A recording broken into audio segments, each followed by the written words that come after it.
Hey guys, welcome back. Today we're gonna do Deep Beyond #1 by Image Comics, and it's a science fiction story. I like science fiction, and it's made by Mirka Andolfo, David Goy, Andrea Brocardo, and Barbara Nonsenzo. I hope I don't butcher that name, and if so, it is what it is. I picked this up because of Mirka Andolfo because I liked her work. She did Mercy, that I reviewed on this channel as well. Let me see if I can show you that a little bit. So this is her work, I believe. They showed a lot of spoilers. This one. This is her work. I love that. She doesn't do anything more. Can I show it? No, I'm not going to show that. Okay. Well, and I picked it up, and there's some fun bits here. There's also some bits I don't like, and of course we're gonna go over it. I mean, so let's dive in. Basically, this is also a alternate cover made by Stepjan Sejic. He's a very good artist. He did a lot of work in the mainstream comics and also in the indie scene. I believe he's very talented. He's check out his work. So first of all, okay, we see here a woman, and she is, focus, yeah, thank you. So it's in the Atlantic Ocean. She is in a submarine, and she is basically, covered in things, and she is infected. And because she was searching for an anomaly deep in the ocean for reasons that I'm going to explain a little bit later, well, I can tell it now. There is an anomaly, and because the world is polluted. So it's the world is in, I believe, 2085, if I'm remembering correctly. Yeah, 2085, and basically the world is fucked. Everything's polluted. There's monsters outside. There's toxic air outside, even in the water. And they, I think they want to find a solution somehow, and they dove before. And they found something, and she is, searching for that as well on the same spot. And then as she is being trapped, and we see all this weird tentacly thing, well, that because there is something going on in there that I'm not going to spoil. But yeah, so this is basically where it's going, and then we skip to this young boy and guards. It seems that this boy is the son of the president, and the son of the president is attending to a party, and the party is given by a girl, and that girl is, I don't know, she's doing a beneficial thing or something. There's a lot of people here, including guards, and it started out really positive and fun, but then she is saying that, well, her birthday is now, and it's the same birthday on Recollection Day. So Recollection Day is probably the day that bad things are happening in the world, I guess. It's not really explained. But then the tone shifts a little bit, and she's gonna, how do you say, lecture people, and that we don't deserve what we have, and we are gonna own up as a species to what's been going on and everything that we have done. And she talks about rampant pollution, uncontrollable carnivism, and a total dependence on technology. I don't like that message, but it's necessary for the narrative because I'm going to explain a little bit later, but I agree with the rampant pollution, right? So I'm going to do a little bit, going back to the real world. We polluting our lands, and that's a bad thing. The second part, uncontrolled carnivism. I like meat. I love meat. I think meat, in my personal opinion, is necessary for a lot of things. So she's probably vegan, and I know a lot of vegans. They are always lecturing other people how bad they are, and they are murderers. I'm getting sick of it. I like meat, and I think the majority of the world likes meat too. You can say it's bad. Well, yeah, there's a lot of other problems that I think it's way worse than this, but I just don't care. I like meat. So, and then the total dependence on technology.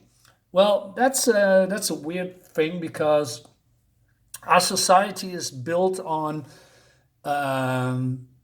I mean, most countries in the world and most lands are built on technology and progress. I mean, without progress in technology, we won't have, internet, planes, and other devices that help us through our lives and make our lives comfortable. I mean, I wouldn't think about, going back to the Stone Age, you know, going into woods and cutting trees and then, getting burned at the stake because you said something wrong, if you know what I mean.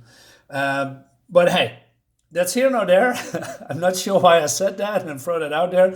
But hey, it seems something's going on. So then shit hits the fan. She gives a signal, and the guards is getting attacked by the people that are in there. They're getting killed, but somehow somebody clicked on a button or something, or the roof is going to open, and then all the toxic air is going inside, killing mostly everyone as he's getting hit in the shoulder.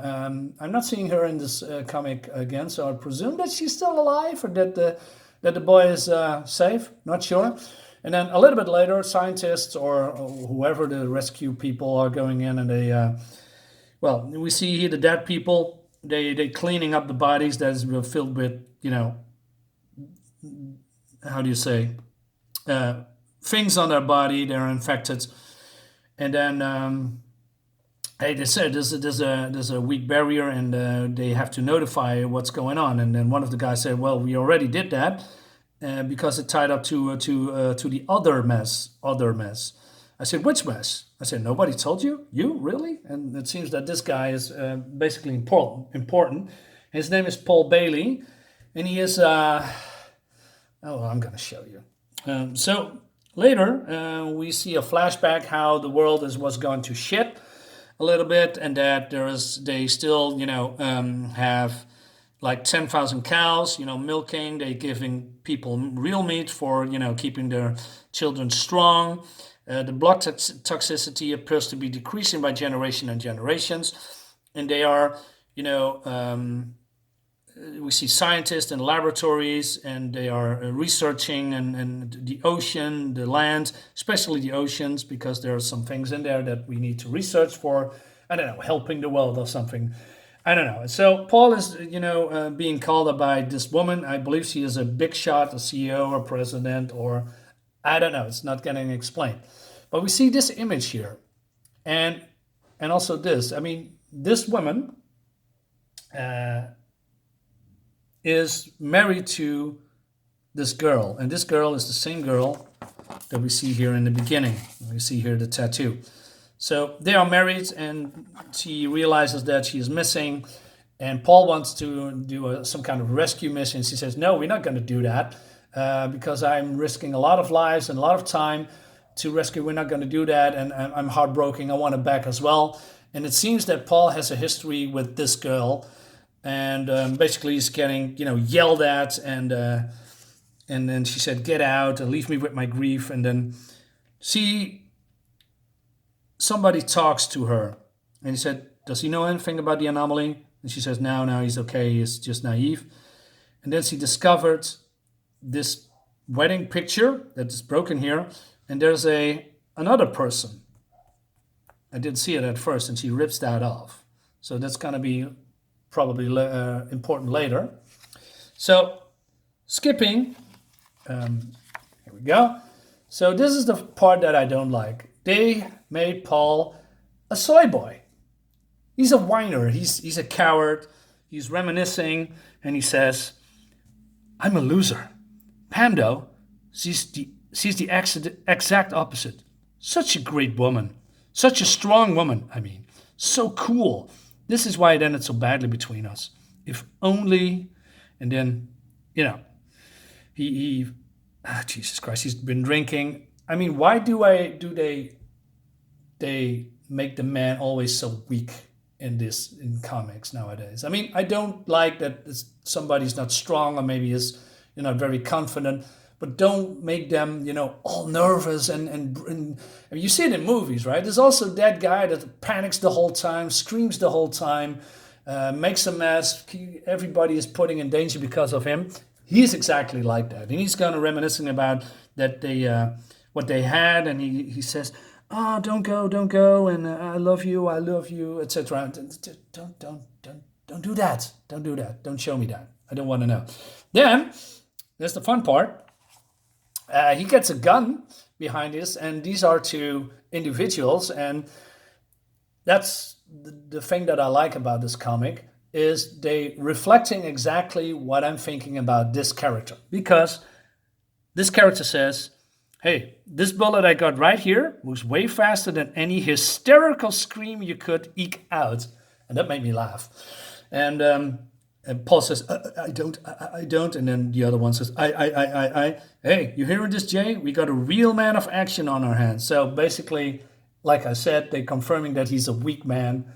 And, well, they despise him for that. So basically, they kind of kidnap him because they need, how do you say, his body parts, if you will, to do something. And Paul says, no, I don't want to do that. I'm scared. I don't want to go outside.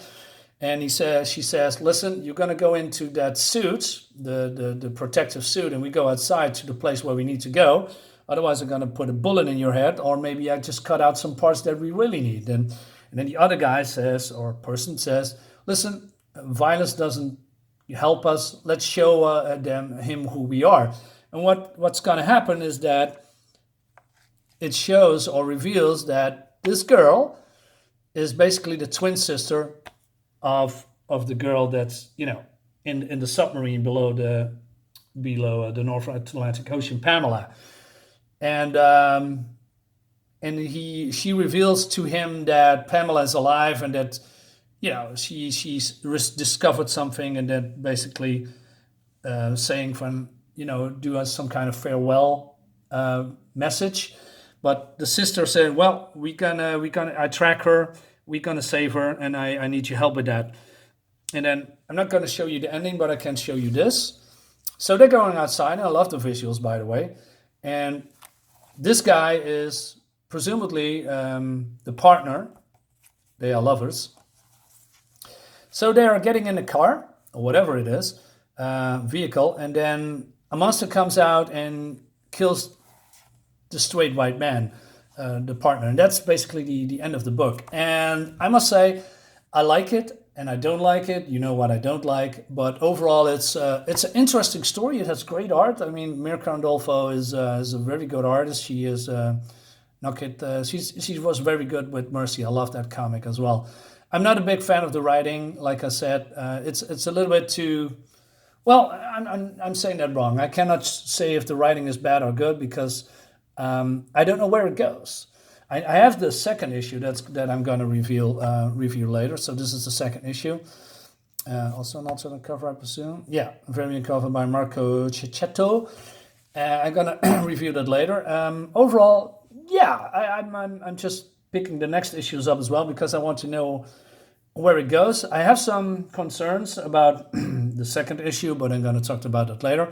So for now, yeah, I like it. So thanks for watching. I hope you like it too. And maybe you are interested in this comic as well. And maybe you can tell me, hey, Marion, you don't have to rag on all these weak people.